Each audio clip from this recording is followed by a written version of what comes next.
mo, busita.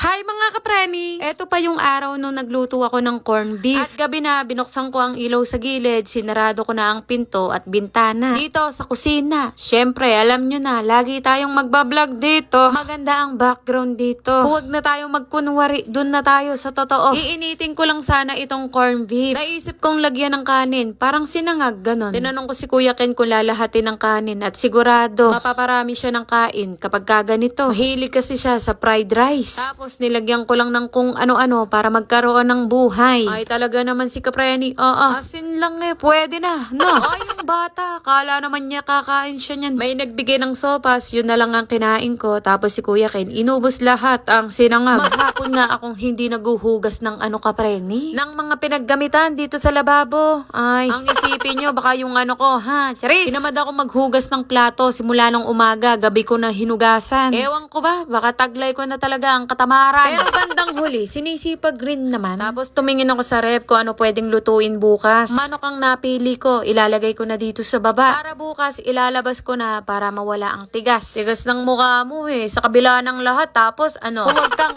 napakaano mo. Nag-alarm ako ng 4:30, 4:29, gumising na ako. Naunahan ko pa ang alarm. Ay sus, Mariose. Heto't nagsaing na muna ako, 3 gatang. Pinag-iisipan ko pa nga Kapreni kung 2 o 3. Apat dapat dapat 4. Ay, ambot, Kapreni. Ang madalas gumigising ng ganitong oras, Kapreni, si nanay. Kaya minsan, ala na akong ginagawa. Gigising lang ako, tas kakain. Hoy, ano yun? Dalaga? Pero kapag nagkaroon na kami ng sariling bahay ng Daddy Chester, ako na lahat. Di ako magluluto, okay lang. Wala kaming kakainin. Sabi nga nila, kapag nakabukod ka na, magagawa mo na lahat ang gusto mo. Hoy, bawal magalit dito, ha? Dapat ako lang. Sorry na. At pagkatapos magluto, ginising ko na si Kuya Ken. Tapos, nag-exercise lang ako ng ilang minuto. Di ko na pinakita sa inyo. Ay, baka mamaya mawalan pa ako ng pag-asa. Sabihin nyo, Kapreni, huwag ka na mag-exercise. Hindi ka na papayat. Hindi ka na papayat. Papayat, di ka na. At dahil tulog pa ang batang maliit, sinabayan ko na ng pagluluto ng ulam namin para sa tanghali. Kapag nagising na yon, tuloy-tuloy na ang pagbabantay ko sa kanya. Pagkagising pa naman nun, gusto niya lumabas kagad. Hindi na makakapagluto, diba? Ang